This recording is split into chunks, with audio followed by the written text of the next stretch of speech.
ಕರ್ನಾಟಕ ರಾಜ್ಯದಲ್ಲಿ ಅನ್ವೇಷಣಾ ಸಾಂಸ್ಕೃತಿಕ ಅಕಾಡೆಮಿ ಸನ್ಮಾನ್ಯ ಶ್ರೀ ಭದ್ರಾವತಿ ರಾಮಾಚಾರ್ ಅವರು ಮಾಡಿರುವಂಥ ಈ ಕಾರ್ಯಕ್ರಮ ಎಲ್ಲರಿಗೂ ಸಾಧಕರಿಗೆ ಈ ರಾಜ್ಯದಲ್ಲಿ ಯಾರು ಸಾಧನೆ ಮಾಡಿದ್ದಾರೆ ಆ ಸಾಧಕರಿಗೆಲ್ಲರಿಗೂ ಇವತ್ತೊಂದು ದಿನ ಸನ್ಮಾನ ಮಾಡಬೇಕು ಅಂತ ಅವರೊಂದು ಅಪೇಕ್ಷೆ ಇಟ್ಕೊಂಡು ಇವತ್ತು ನಮ್ಮ ಕೊಪ್ಪಳದ ಉತ್ತರ ಕರ್ನಾಟಕದವರಿಗೆ ಎಲ್ರಿಗೂ ಸನ್ಮಾನ ಮಾಡಬೇಕು ಅಂತೇಳಿ ಕರೆಸಿದ್ದಾರೆ. ಅವ್ರಿಗೆಲ್ರಿಗೂ ಈಗ ಸನ್ಮಾನ ಆಗಿದೆ. ಈ ಒಂದು ಅನ್ವೇಷಣಾ ಸಾಂಸ್ಕೃತಿಕ ಅಕಾಡೆಮಿ ಇನ್ನೂ ಬಹಳ ಎತ್ತರಕ್ಕೆ ಬೆಳಿಬೇಕು, ಇನ್ನೂ ರಾಜ್ಯಾದ್ಯಂತ ಎಲ್ಲರನ್ನೂ ಗುರುತಿಸ್ಕೊಬೇಕು. ಸಾಹಿತ್ಯದಲ್ಲಿ ಅನೇಕ ಪುಸ್ತಕಗಳನ್ನು ಬರೆದು ಹೆಸರುವಾಸಿಯಾಗಿರೋಂಥ ನಮ್ಮ ಭದ್ರಾವತಿ ರಾಮಾಚಾರ್ಯರು ಇನ್ನೂ ಅನೇಕ ಕಾರ್ಯಕ್ರಮಗಳು ಮಾಡಬೇಕು. ಅವ್ರ ಜೊತೆಗೆ ಶ್ರೀಮತಿ ಮಾಲಿನಿ ಅವರು ಕೂಡ ಅವರಿಗೆ ಕೈ ಜೋಡಿಸಿದ್ದಾರೆ.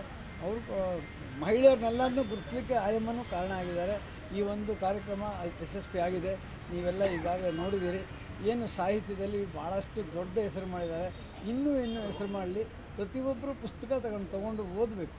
ಓದಿದ್ರೆ ಈ ಒಂದು ಜ್ಞಾನ ವಿಸರ್ಜನೆ ಆಗುತ್ತೆ, ಜ್ಞಾನ ಬರುತ್ತೆ.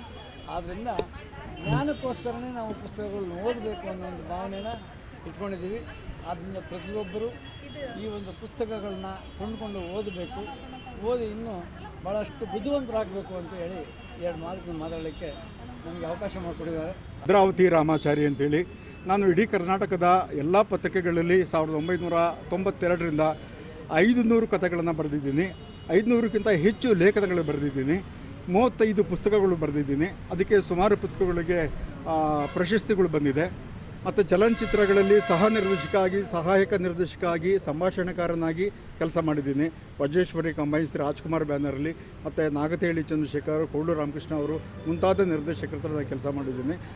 ಬೆಂಗಳೂರಿಗೆ ಬಂದಾಗ ಭದ್ರಾವತಿಯಿಂದ ಠಾಣಾಂತರಗೊಂಡಾಗ ಕರ್ನಾಟಕ ರಾಜ್ಯ ವಿಶ್ವಕರ್ಮ ಮಹಾಮಂಡಲದ ರಾಜ್ಯಾಧ್ಯಕ್ಷರಾದ ಶ್ರೀಯುತ ಎಲ್ ನಾಗರಾಜಾಚಾರ್ ಅವರು ನನಗೆ ಬೆನ್ನೆಲುಬಾಗಿ ನಿಂತ್ಕೊಂಡ್ರು. ನಾನು ಅತ್ಯಂತ ಕಷ್ಟದಲ್ಲಿದ್ದೆ. ಆ ಕಷ್ಟದಲ್ಲಿ ನನಗೆ ಸಹಾಯ ಮಾಡಿ ಮೇಲೆತ್ತಿದ್ದವರು ಶ್ರೀಯುತ ಎಲ್ ನಾಗರಾಜಾಚಾರ್ ಅವರು ನನ್ನ ಗಾಡ್ ಫಾದರು. ಅದು ನಾನು ಹೆಮ್ಮೆಯಿಂದ ಹೇಳ್ಕೊಳ್ತೀನಿ. ಇವತ್ತು ನಾನು ಅನ್ವೇಷಣೆ ಸಾಂಸ್ಕೃತಿಕ ಅಕಾಡೆಮಿ ಯಾಕೆ ಆರಂಭ ಮಾಡಿದೆ ಅಂತ ಹೇಳಿದ್ರೆ, ಅನೇಕ ಕಡೆ ಅನೇಕ ಕಲಾವಿದರಾಗಿರ್ಬೋದು, ಸಮಾಜ ಸೇವಕರಾಗಿರ್ಬೋದು, ಇತರ ಪ್ರತಿಭಾವಂತರಿದ್ದಾರೆ ನಮ್ಮ ರಾಜ್ಯದಲ್ಲಿ. ಅಂಥ ಪ್ರತಿಭಾವಂತರನ್ನು ಹೆಕ್ಕಿ ಅನ್ವೇಷಣೆ ಮಾಡಿ ಅವರನ್ನು ಗುರುತಿಸಿ ಅವರಲ್ಲಿ ಪ್ರೋತ್ಸಾಹ ತುಂಬಿಸಬೇಕು ಅನ್ನೋದು ನನ್ನ ಉದ್ದೇಶ. ಆ ಉದ್ದೇಶದಿಂದ ಅನ್ವೇಷಣೆ ಸಾಂಸ್ಕೃತಿಕ ಅಕಾಡೆಮಿಯನ್ನು ಆರಂಭ ಮಾಡಿದ್ದೀನಿ. ಇಂದು ಬೆಂಗಳೂರು ನಗರಕ್ಕೆ ಕೊಪ್ಪಳದಿಂದ ಸನ್ಮಾನಿತರಾಗಿ ನಾವು ಬಂದಿರತಕ್ಕಂಥ 5 ಜನ, ರುದ್ರಪ್ಪ ಬಡಿಗೇರ್, ದೇವಪ್ಪ ಬಡಿಗೇರ್, ಶಾರದಾ ಬಡಿಗೇರ್, ಪ್ರಕಾಶ್ ಹಾಗೂ ಶೇಖರಪ್ಪ ಬಡಿಗೇರ್, ಕೊಪ್ಪಳದಿಂದ ಇವರು ಇವತ್ತು ನಮ್ಮನ್ನು ಈ ಅನ್ವೇಷಣಾ ಒಂದು ಕಾರ್ಯಕ್ರಮದಲ್ಲಿ ಭಾಗಿಯಾಗಲಿಕ್ಕೆ ಅನುವು ಮಾಡಿಕೊಟ್ಟಿರ್ತಕ್ಕಂಥ ನಮ್ಮ ಭದ್ರಾವತಿ ರಾಮಾಚಾರಿ ಅವರಿಗೆ ತುಂಬ ಹೃದಯದ ಧನ್ಯವಾದಗಳನ್ನು ಅರ್ಪಿಸ್ತಾ ಅವರಿಗೆ ಯಾವಾಗಲೂ ಸಾಹಿತ್ಯದಲ್ಲಿ ಒಂದು ಹೆಚ್ಚಿನ ಒಂದು ಶಕ್ತಿ ದೇವರು ಕೊಡಲಿ ಅಂತಕ್ಕಂಥದ್ದನ್ನು ನಾವು ಪ್ರಾರ್ಥನೆ ಮಾಡಿಕೊಳ್ತಾ ಇದ್ದೀವಿ. ಹುಬ್ಬಳ್ಳಿಯಿಂದ ಸುನೀಲ್ ಕುಮಾರ್ ಜಗನ್ನಾಥ್ ಚಿತ್ರಗಾರ್. ನಾನು ಬಾಲ್ಯದಿಂದ ಚಿತ್ರಕಲೆಯಲ್ಲಿ ತುಂಬ ಆಸಕ್ತಿ ಇತ್ತು. ಚಿತ್ರಕಲಾ ಶಿಕ್ಷಕನಾಗಿ ನಿವೃತ್ತಿಯಾಗಿದ್ದೇನೆ. ಈಗ ಭದ್ರಾವತಿಯ ರಾಮಾಚಾರ್ಯವರಾದ ಅನ್ವೇಷಣೆ ರಾಷ್ಟ್ರ ಪ್ರಶಸ್ತಿಯನ್ನು ಅವರು ಈಗ ಕೊಡು ಮಾಡಿದ್ದು ನನಗೆ ತುಂಬ ಸಂತೋಷದಾಯಕ. ಹೀಗೆ ಕೆಲವು ಖಾಸಗಿ ಸಂಸ್ಥೆಗಳು ಮಾಡಿದರೂ ಕೂಡ ಸರ್ಕಾರ ನಮ್ಮಂಥ ಕಲಾವಿದರನ್ನು ಗುರುತಿಸಬೇಕು ಅಂತ ನಾನು ಕಳಕಳಿಯಿಂದ ಪ್ರಾರ್ಥಿಸ್ತೇನೆ. ಶಾರದಾ ಬಡಿಗೇರ್ ಅಂತ ಬಂದಿದ್ದೇವೆ. ಅನ್ವೇಷಣಾ ಅಕಾಡೆಮಿಯವರು ನಮ್ಮನ್ನು ಸನ್ಮಾನಕ್ಕೆ ಕರೀಲಿಕ್ಕೆ ತುಂಬ ಹೃದಯ ಧನ್ಯವಾದಗಳು. ಆಮೇಲೆ ರಾಮಾಚಾರಿ ಅಂತವರು ಇನ್ನೂ ಪ್ರತಿಭೆಯನ್ನು ಹೆಚ್ಚಾಗಲಿ, ಅವರು ಸನ್ಮಾನಗಳು ಇನ್ನೂ ಅರಿಸಿ ಬರಲಿ. ಅವರಿಗೂ ನನ್ನನ್ನು ಕರೆಸಿ ಸನ್ಮಾನ ಮಾಡೋದಕ್ಕೆ ತುಂಬ ಅಂತ ನಾನು ಕೊಪ್ಪಳದಿಂದ ಬಂದಿದ್ದೇನೆ.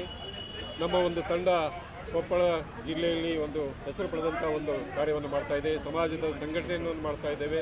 ಸಮಾಜವನ್ನು ಒಗ್ಗೂಡಿಸುವಂಥ ಕೆಲಸವನ್ನು ಮಾಡಿದ್ದನ್ನು ಗುರುತಿಸಿ ನಮ್ಮ ಭದ್ರಾವತಿಯ ರಾಮಾಚಾರ್ಯರು ನಮಗೆ ಸನ್ಮಾನವನ್ನು ಕೊಟ್ಟಿದ್ದಾರೆ. ಆ ಸನ್ಮಾನಕ್ಕೆ ನಾವು ಇನ್ನೂ ಹೆಚ್ಚಿನ ರೀತಿಯಲ್ಲಿ ಸಮಾಜವನ್ನು ಒಗ್ಗೂಡಿಸುವಂಥ ರೀತಿಯಲ್ಲಿ ನಾವು ಕೆಲಸ ಮಾಡ್ತಾ ಇದ್ದೇವೆ. ನಾವು ಈ ಒಂದು ಅನ್ವೇಷಣಾ ಸಾಂಸ್ಕೃತಿಕ ಅಕಾಡೆಮಿಗೆ ನಮ್ಮ ಕೊಪ್ಪಳ ಜಿಲ್ಲೆಯಿಂದ ಅವರಿಗೆ ಧನ್ಯವಾದಗಳು ಹೇಳಲಿಕ್ಕೆ ಇಷ್ಟಪಡ್ತಾ ಇದ್ದೀವಿ. ಭದ್ರಾವತಿ ರಾಮಾಚಾರ್ಯರು ಎಲ್ಲ ಕ್ಷೇತ್ರದಲ್ಲಿ ಸಾಧನೆ ಮಾಡಿದ ಸಾಧಕರನ್ನು ಅವರಿಗೆ ಸರಿಯಾದ ಒಂದು ವೇದಿಕೆಯಲ್ಲಿ ಪ್ರಶಸ್ತಿ ಕೊಡೋದ್ರ ಮೂಲಕ ಪ್ರೋತ್ಸಾಹವನ್ನು ಮಾಡ್ತಾ ಇದ್ದಾರೆ. ಕಲಾವಿದರಿಗೆ ಸಾಧಕರಿಗೆ ಇದೊಂದು ಒಳ್ಳೆಯ ಬೆನ್ನು ತಟ್ಟುವ ಕಾರ್ಯಕ್ರಮವನ್ನು ಅವರು ಮಾಡ್ತಾ ಇರೋದ್ರಿಂದ ಅವರಿಗೆ ನಾವೆಲ್ಲರೂ ಅಭಿನಂದನೆನ ಹೇಳ್ತೀವಿ. ಹಾಗೆ ಮುಂದೆ ಸಮಾಜದಲ್ಲಿ ಇನ್ನೊಂದು ಹೆಚ್ಚಿನ ಕಾರ್ಯಕ್ರಮಗಳನ್ನ ಮಾಡಿ ಕಲಾವಿದರನ್ನ ಬೆನ್ನು ತಟ್ಟುವ ಕೆಲಸ ಮಾಡಲಿ ಅಂತ ಈ ಮೂಲಕ ಹೇಳ್ತೀವಿ. ಪ್ರಶಸ್ತಿಯನ್ನ ನೀಡಿ ಗೌರವಿಸಲಾಗ್ತಾ ಇದೆ. ರಂಗಭೂಮಿ ಕಲಾವಿದೆ ಹಾಗೂ ಶಿಕ್ಷಕಿಯಾಗಿ